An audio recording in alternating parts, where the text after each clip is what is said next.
And a very good morning and welcome to the Emirates Arena here in Glasgow to Badminton Europe's live coverage of the Scottish Open Grand Prix 2015. This, of course, the second day's play, qualification, and the first round of the men's singles yesterday. And we'll be bringing you all the live action from Court 1, as you can see in all its glory on screen. Some of Europe's best badminton players look to make it through to the finals come Sunday and on court. First match, as you can see by the graphic, mixed doubles. Hot favourites Durkin and Vislova of Russia.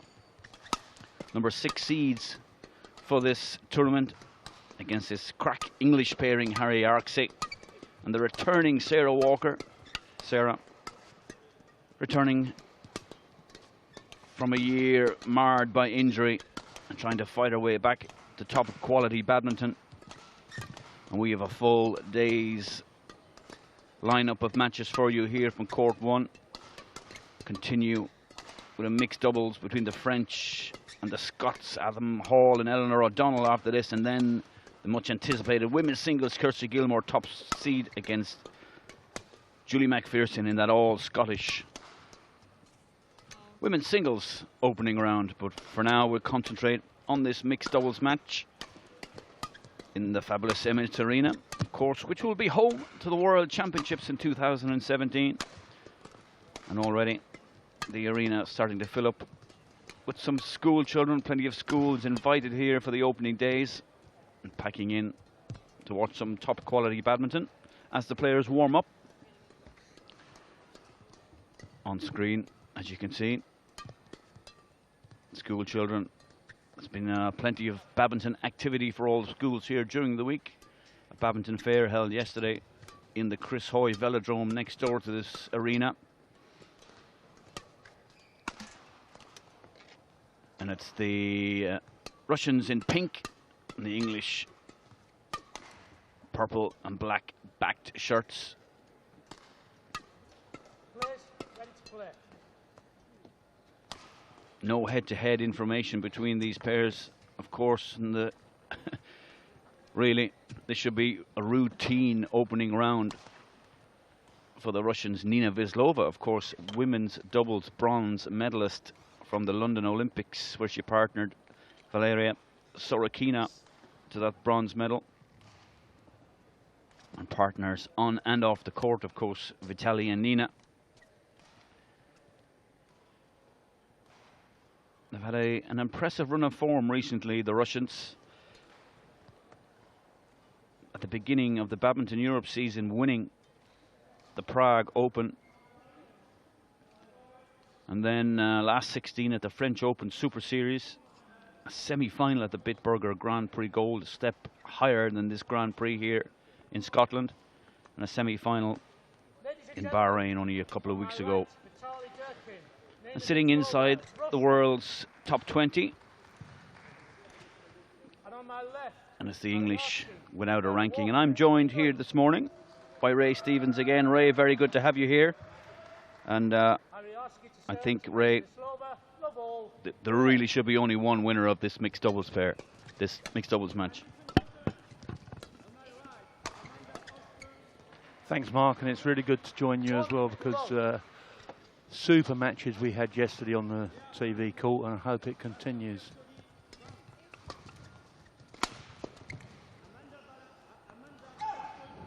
And remember, if you're watching, don't forget to use the hashtag SOGP for all your tweets and social media interaction. Service over, 2-1.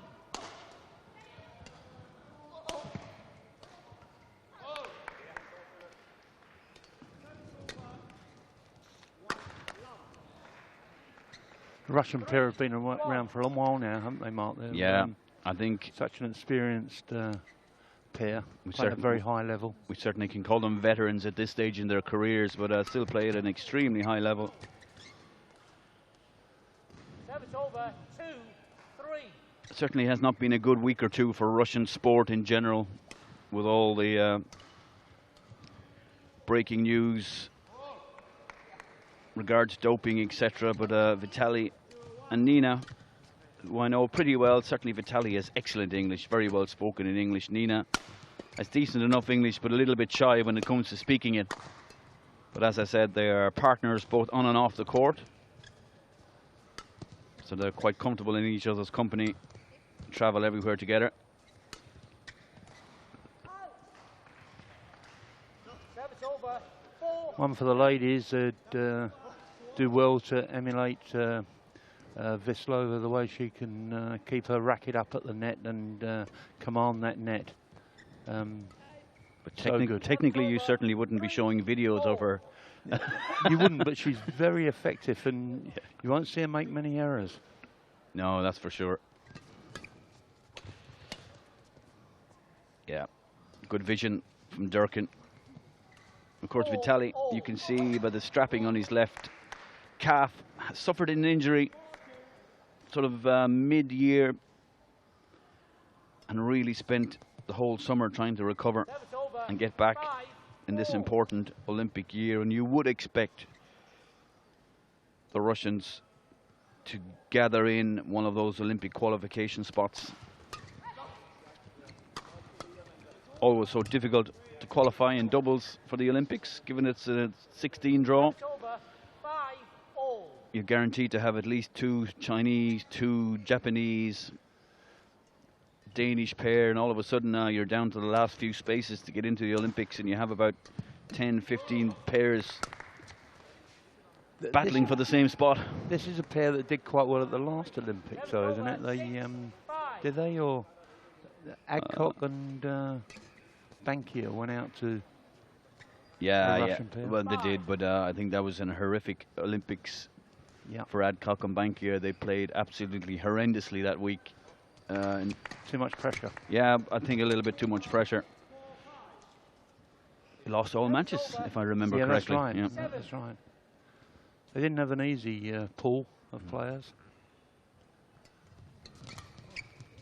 And of course, in the Olympics, you have to have the continental representation also. So you have the Australian pair, Middleton and Chu, who are probably top 30 kind of pair, but they will get an automatic position at the Olympic Games because of their continental representation, which takes another spot out of the equation. And Robin Middleton was actually an ex-England player, wasn't he? He was, played for England. I remember seeing Robin partnering Chris Langridge to a men's doubles title in Sweden in 2010, I think. 10-6. He still has his English accent. He's still a very good player. Yeah. He's, shows how tough the sport is when you're that good and you can't keep in the squad. 7-10. But it's a good start from the English, to be fair. I think Nina certainly prefers to play in the afternoon. She's not an early morning player. Service over. 11-7. In the hotel, you see her arriving downstairs for breakfast, and you certainly wouldn't be approaching her to say hello. So it's the interval lead for the English pair, Arksey and Walker, and I know a little bit about Sarah Walker. I have never seen Harry play before, and I know nothing about him, so I do see Andy Ellis in the coach's corner. Andy, of course, the boyfriend of Sarah Walker.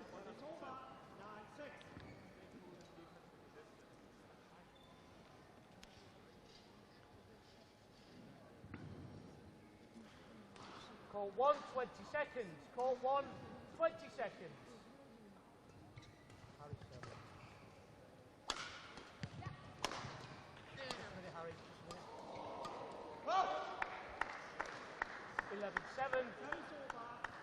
Play.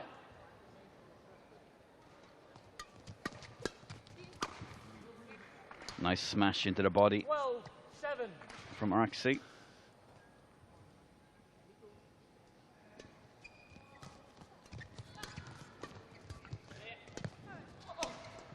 Have you seen the English boy before? No, I've never seen him before, Never ever. seen him, no. I haven't, and not a bad player, is he? He played some qualification yesterday in men's doubles. And it was the first time I saw him.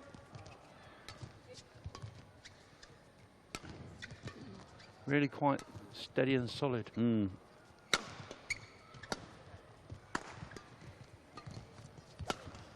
You know, after I would see a lot of these players coming through the junior ranks when you cover junior tournaments, and I've never come across him, so he possibly is one of these late bloomers.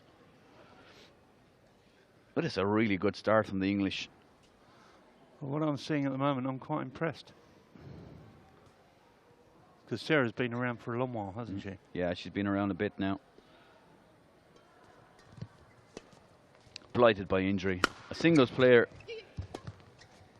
really, but I think just coming back from injury, taking on some doubles and some mixed doubles, just to get that sharpness back. I'm surprised the Russians are actually giving away the attack far too easy here. And then what's happening is they're really attacking Vislova, which is the thing to do if you get the lift. You've got to try and attack the lady. 13. Harry. You know, history will state it, and the stats show it, that if you want to beat this Russian pair, beat them in the first round.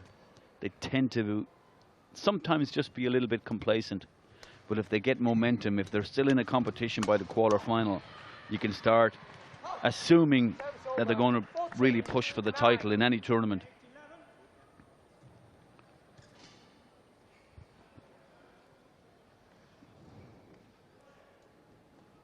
And generally, as you go further into a tournament also, quarterfinals, semi-finals and finals tend to be in the afternoon, which suits Nina a little bit better. Right.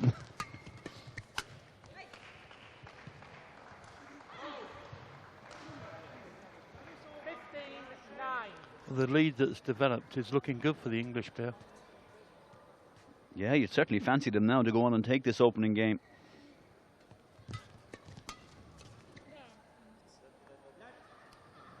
Service over.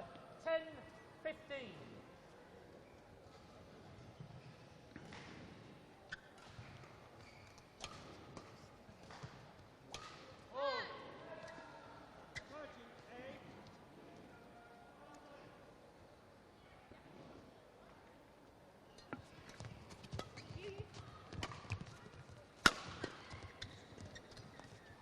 A good angle on the cross-court smash from Durkin. And as I was saying, they get the lift and they go straight for the lady, and that's so often what happens. And that's really why a lady should hold the net as much as you can. Risk it at the net rather than giving the lift away.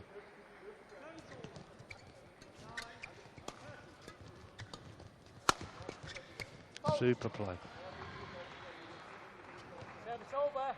16-11.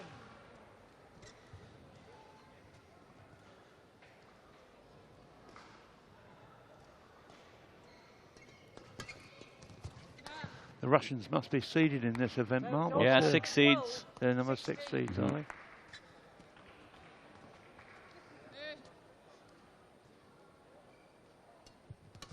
And as I said, you know, they've come into this tournament on the back of some really good form. 17-12.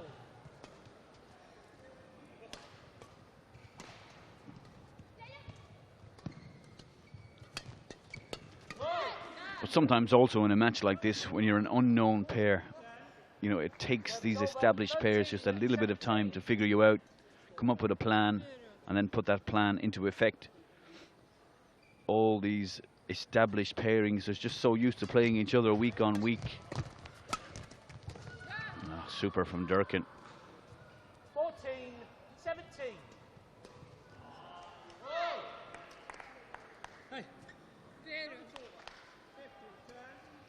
But even that little 3-point lead that they've got, it makes it very, very tight for this set. Out. Service over. 18-14. 4 points is quite a lot in this sort of rally scoring system. Service over.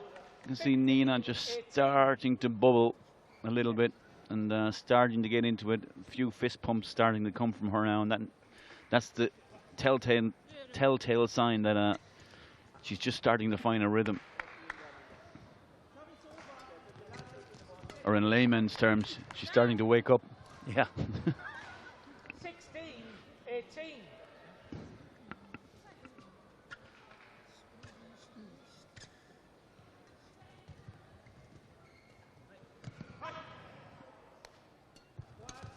It's a good return and serve there. There they go, finding the lady again.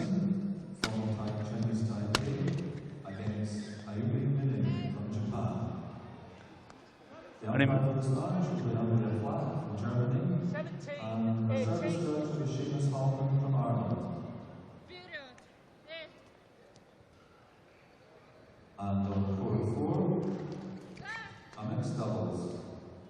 Yeah, all of a sudden from nowhere, Ray, they've leveled it up. Certainly a feature of the Russians' game is they're very, very composed, never get rattled. You very rarely see the panicking on court. 19-18. And from 18-14 behind, of course they were 13-7 behind. Now they're in the lead at 19-18, 20-18, and it's game point from nowhere for the Russians. Yeah, and they've not given the lift away at all in the last part of the game. A little bit of variation in the serve, serving out wide from Durkin.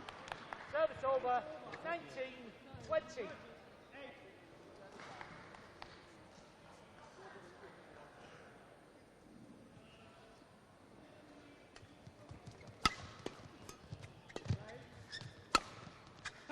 Yeah, and there it is, a smash down the winner from Vislova.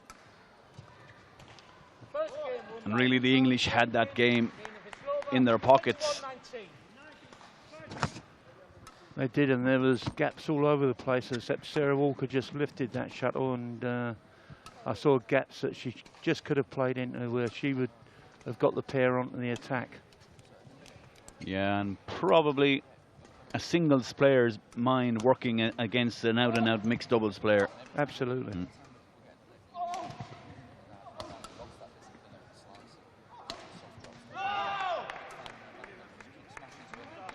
And really, they should be kicking themselves there, Mark, because they had that match. They were the ones in ascendancy, and they should have been able to put more pressure on than that. Yeah, 18-14 ahead, Ray. And then 6 points in a row on the serve of Vitaly Durkin brought the Russians right back into it.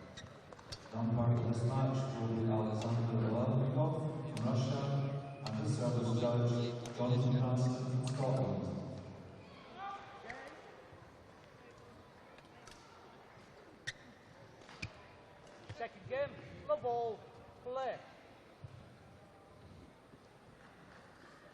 You know, you could certainly be forgiven for saying that you would expect the Russians really to power on from here. That's really good, Sarah. Good work. Come on now. Service over, 1 love. Certainly Harry has impressed me with his play in that first game. Service over, A player I've never seen or heard of before. Very solid, but just fell apart a little bit at the end. Again, all that attack from the Russians been focused on Sarah Walker. Absolutely.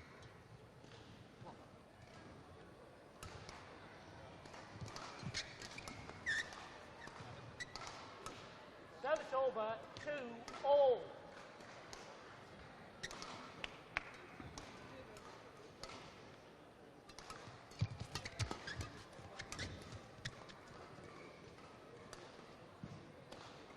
Service over, 3-2.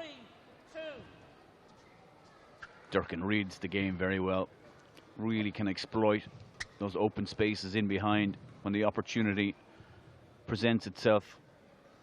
And just as you're saying that, Mark, that's exactly what was going through my head. Exactly what you were saying there. Just makes the right choices all the time.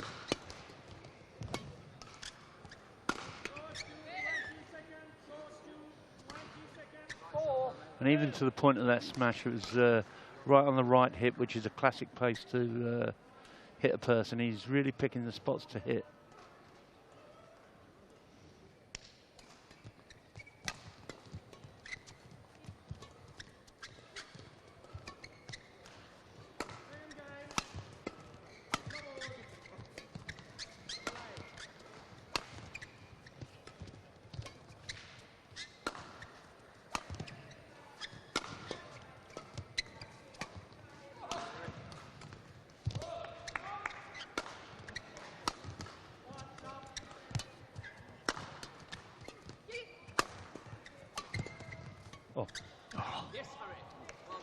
Good rally, probably the best rally of the match, to be fair, and resolute defence from the English. I thought Durkin had it when he rushed the net at that point. It was a great rally. There was 3 cross-court clears in that rally to the girl, and that's a really good place to put the girl, because it brings the girl out and makes her cover a lot more court, which is exactly what you want in mixed.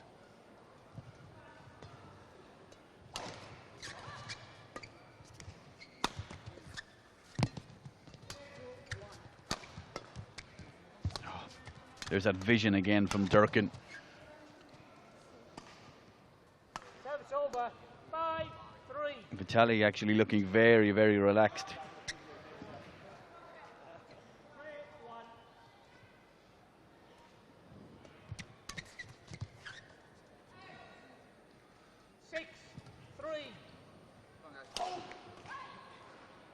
And the drift was going that way yesterday, and it looks like the drift is still going towards that. So it's good to attack from the side that the English are on. I think that's 4 poor serves I've counted now from Nina. Ah, superb. Service over. 7-4.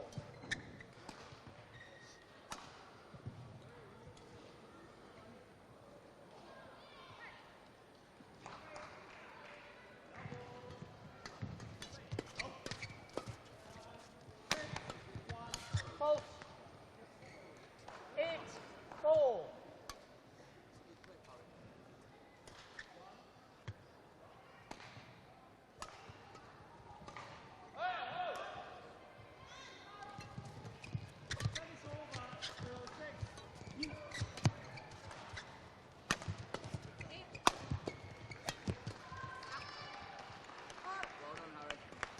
Service over.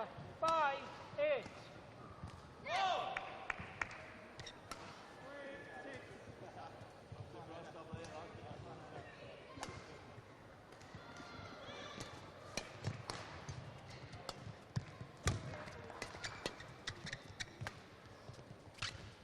Oh, what a shot.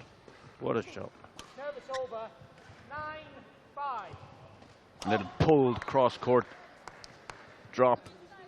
Nice and soft, but heavily disguised from Durkin. 10-5. You can tell, you know, from Durkin's body language, I think he's quite confident that they're going to win this match. Absolutely, but he's making the right choice all the time. It's an absolute pleasure to watch. I was speaking to him in Prague, and they were just coming back from injury, and they won that tournament, and he'd been out of the game for a couple of months, and he said being out of the game made him realize how much he missed being out of the game, you know, and how injury sometimes refocuses the mind and makes you just enjoy it a little bit more when you come back. And you come back with that hunger.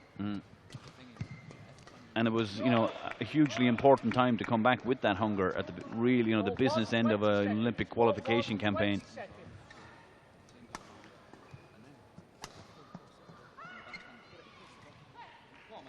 And you've mentioned, Mark, about how successful the Russians are at this level, and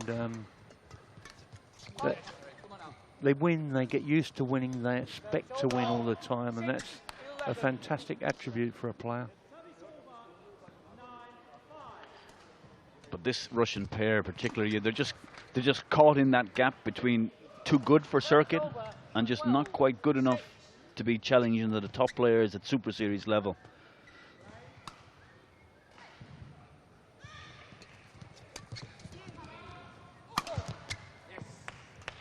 Nice angle on the smash. The English still battling away.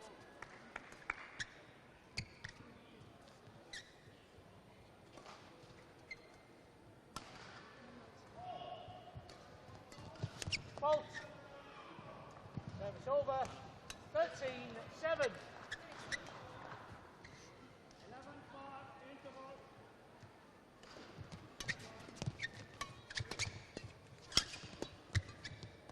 Ooh, clash match of rackets. 14-7. Double scores, 14-7 in favour of the Russians. Russians in pink for this from the camera. On screen, Sarah Walker.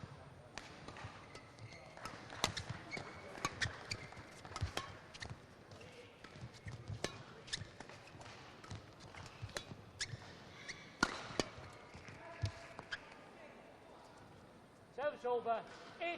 8-14. Unlucky for Nina, went for the interception. You were speaking yesterday about soft drops. We've certainly seen plenty of them today from Vitaly Durkin. Yeah, I think you see it a lot more in doubles than you do ever in singles now. But I know recently I was looking for a slow drop and I spent about 3 weeks going through footage to try and find some. So it's not an easy job. It's a slow drop has virtually disappeared out of the men's singles game.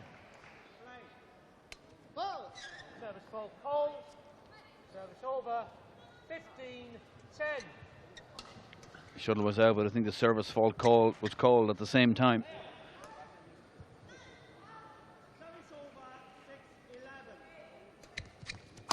Fault. Yes, well done, Harry. Service over. 11-15.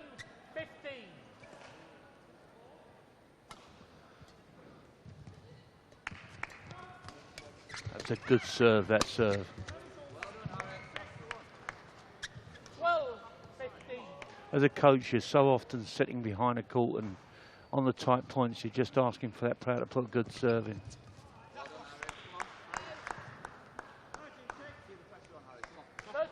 It's a run of 3 points now, and that's a sign of good serving.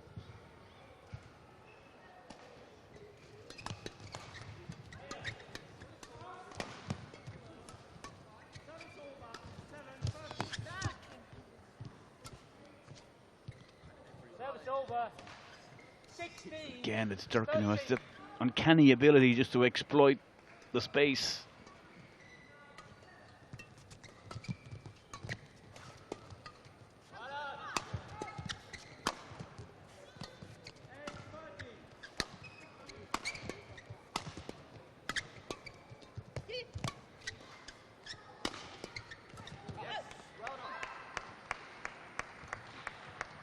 Service Did over. well, the English, to win that point because they were defending, and there was lots of pressure play for them. Oh, Service over. after all that hard work. 14. Harry returns, yeah. Come on, mate.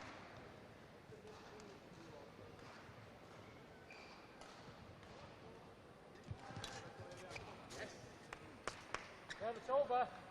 15-17.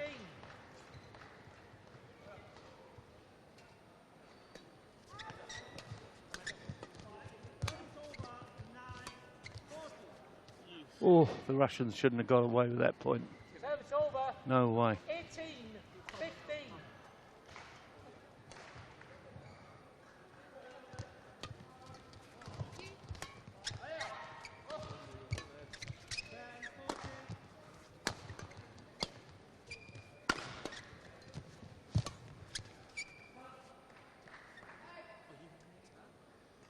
Well read by Durkin. The Russians now within 2 of advancing to the next round. This first round of the mixed doubles, the 2015 Scottish Grand Prix. Service over. 16-19. And you just get the feeling that the Russians can put the pressure on when they want now. They look so comfortable on that court. Russians will play the winners of the match on the adjoining court between the Swedes and the French. 17-19. Currently, French have won the first game. The Swedes are up in the second. Kersudi and Palermo and Rupanen and Hogström. Service over. 20. Match That must have been 4 out the back in the last half a dozen points, Mark. So that's a good way to win a point. Just get them lifting and get them pushing for the back line, and it's hard to keep it in that end. 26 minutes gone. It's match point for Durkin and Vislova.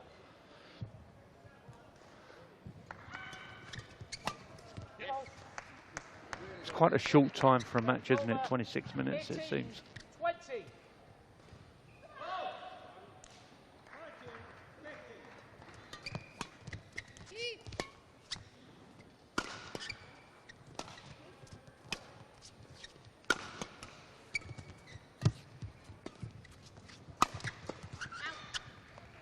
Good play again from Arksey.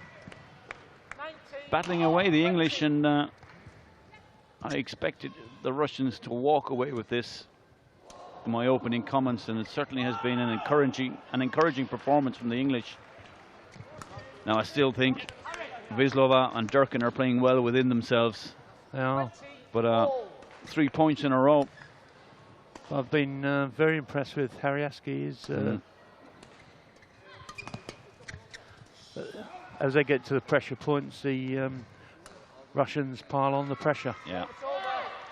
He was quite comfortable, you know, when they're 3 or 4 down, nothing to lose, good serves, and then when there was a pressure serve needed. Absolutely. Yeah. Again, there's Durkin exploiting the space and 2 quick points. And it's the game to Vislova and Durkin in pink, 21-19, 22-20. Shaky start, but the Russians never the best early in the morning, so they'll be happy with that and be happy to be in the next round.